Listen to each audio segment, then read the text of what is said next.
Hey mama, are you a multi-passionate mom who is juggling all the things, nursing a baby, battling laundry, trying to keep it together and keep a spicy marriage, and feeling like you're feeling all of it? What's up? I'm Ashley Carroll.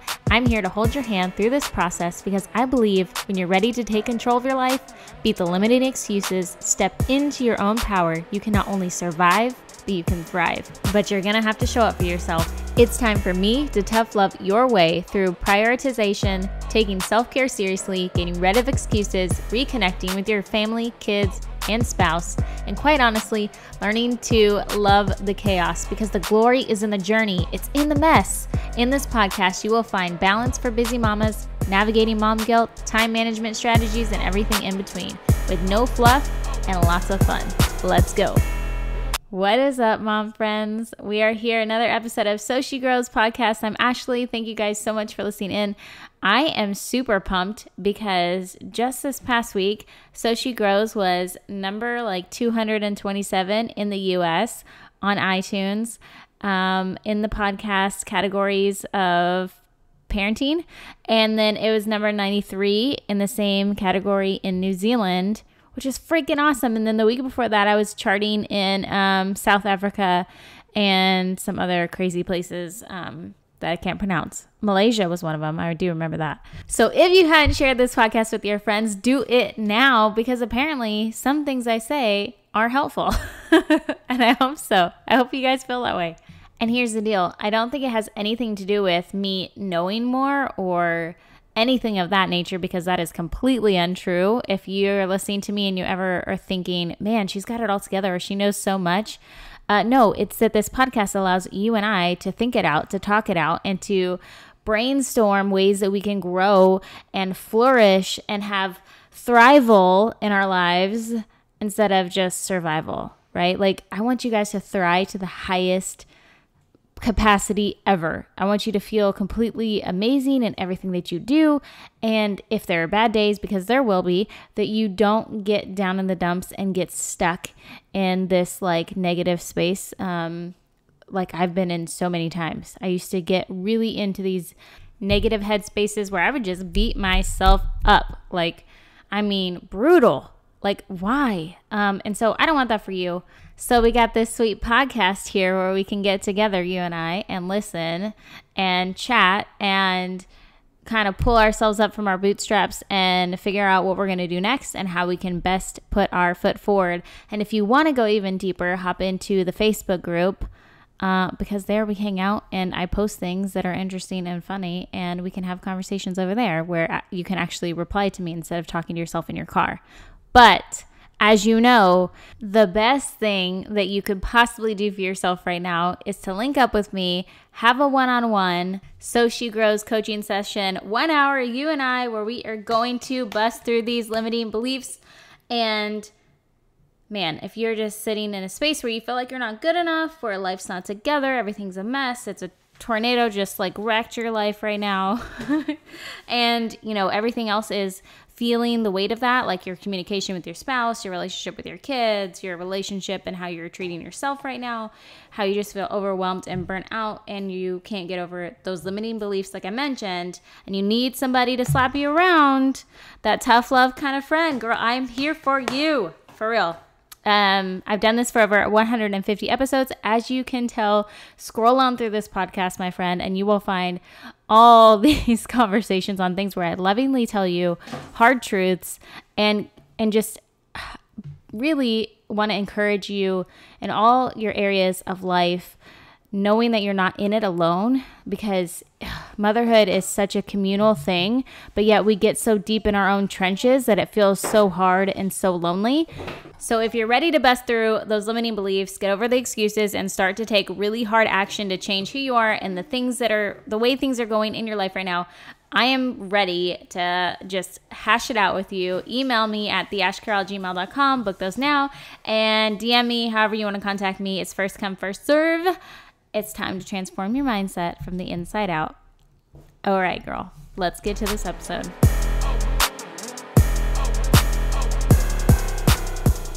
Let's get to today's topic on feeling defeated. And man, if you haven't felt defeated yet during this whole coronavirus virtual schooling deal, I want to know what your superpower is, because it's pretty frequent.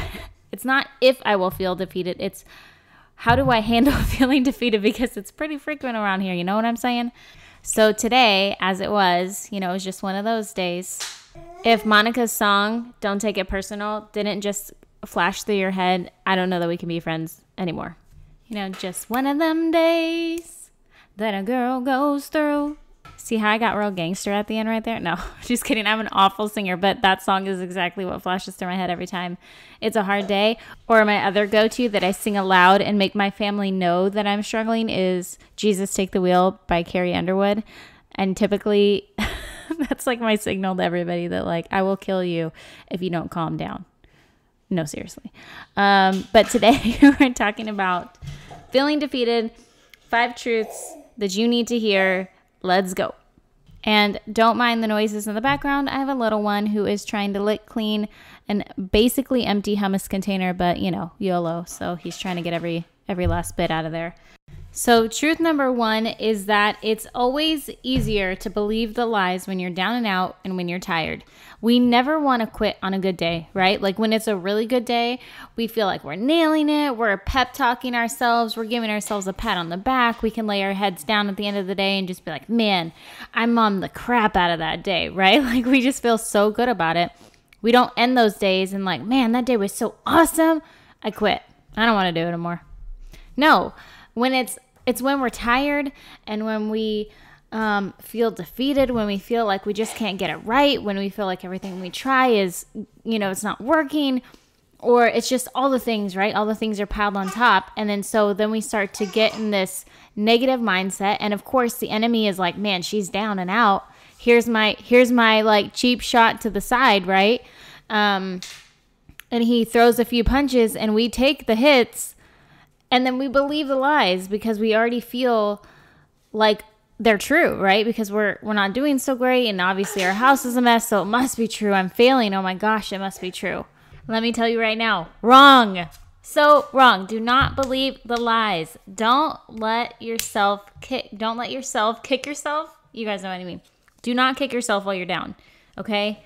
This is hard for me because we are our worst judgers. We judge ourselves so bad and we criticize ourselves. We're constantly nitpicking and seeing all the flaws that nobody else can see. I know. My son is irate right now, guys. He's irate that you guys are dealing with this, that you're feeling this way. Okay, truth number 2 that you need to hear when you're feeling defeated is that one bad day doesn't define the mom that you are. It's so easy because we're in the moment and we feel like, everything around us is crashing and falling and, laundry is piling up and all the things. And in the moment, it feels overwhelming and like we're failing, and we can just pick and point out all the flaws and all the places that we're not giving 100%, or that we feel like we're just, letting the plates fall in that area. And so I feel like in those times, it feels like we're just the worst, and that we responded the worst, and oh my gosh, it's going to have these repercussions, and just, it's easy in those moments to just feel like the worst, basically. But that is far from the case, and I have to remind myself of this too, and I hope me doing this will help me remember that we just have to take it day by day, and your shortcomings in one day is not going to ruin, traumatize, or hurt, or ruin all the other times that you're totally nailing it as a mom. So let's remember that each day is a new day, and let's not tell ourselves lies when we already have the world telling us lies on top of everything else, right? You're a great mom, and one day does not define the mom that you are. Truth number 3 is that our hard, your hard, or my hard doesn't have to look or might not look like somebody else's hard. We are all dealing with seasons of hard, and we deal with them in different ways and in different times and places in our motherhood journeys. And we cannot compare them to another mom's journey because we all have gifts, and we are all able to use those gifts and apply them to motherhood in our own areas. And so every journey looks different. Each season that we're in is going to pass. We're going to get through it, It sucks. It's going through the trenches, like when you have a newborn baby and you're barely sleeping and it feels like the world around you is still continuing. Meanwhile, you're sleep deprived and trying to juggle all the things and you feel like you're drowning, right? But just know that you're not alone in that. Other moms are having hard times. Other moms who had newborns were in that same space as you. Other moms trying to do virtual learning online and figure out how to navigate and manage emotions and manage all the classes and all the things. They're going through that too. It just feels so isolating because we're not all together in our homes doing life together in that way. Also, for the most part, we kind of tend to hide where we're struggling because we don't want other people to see our shortcomings, even though we all have shortcomings and we're all struggling, which makes no sense, right? So I want to remind you not to compare, to keep your blinders on. You are doing a killer job, and this season of hard times will pass, and maybe we'll come upon another season of hard times and struggles. It'll just be a different version, and you'll knock it out. You'll take it day by day, and you'll get over it, and you'll move past it. And before you know it, your littles will be grown up, and then you'll be dealing with, the girlfriend that they bring home that you hate. So, which brings me to truth number 4 is that you are the perfect mom for your kids. You were gifted your children because this is what I believe, is that I was gifted my children by God because he knew that I was the right parent for these kiddos. He knew that I needed them just as much as they needed me, and that we were meant to be growing together, learning from each other, and we were meant to do this motherhood journey, this childhood journey together. That's what I honestly believe. And so I believe that you were gifted your kiddos because you're exactly who your kiddos need. They're part of you. They're your DNA, right? You know them through and through. We're gifted mom instincts, mom guts, because we know what they need. We can tell, just like, when you're the mom who can understand your kids and nobody else can, or when you can tell your kid is sick when nobody else can, before the fever hits, before the thermometer can even tell you, it's because you're their mom. Nobody else can do that but you. So we have to remind ourselves when we're in the thick of it that we are the right people for this job, even though it's hard. If it was anything else and it got hard and it got sticky, we wouldn't quit our jobs because we felt like we weren't the right person for that job, right? Like, no, we would just say this is a hard season in our job and we would push through, right, and navigate through. Same thing with motherhood. We are the right women for these kiddos, and you can do hard things. You can absolutely do hard things. So I want you to remind yourself when you're in the thick of it, I can do hard things, because you can, right? You birth them. How the heck some of you guys push 10-pound babies out of your vagina? I have no ideas, but you're badasses, right? You can do hard things. So you can manage temper tantrums and picky eaters and online homework and friendship drama and all that. You will mess up and you will ask for forgiveness. Just like you will teach them when they are parents that they'll mess up and they'll ask for forgiveness. It's a part of your human nature. It's a part of life.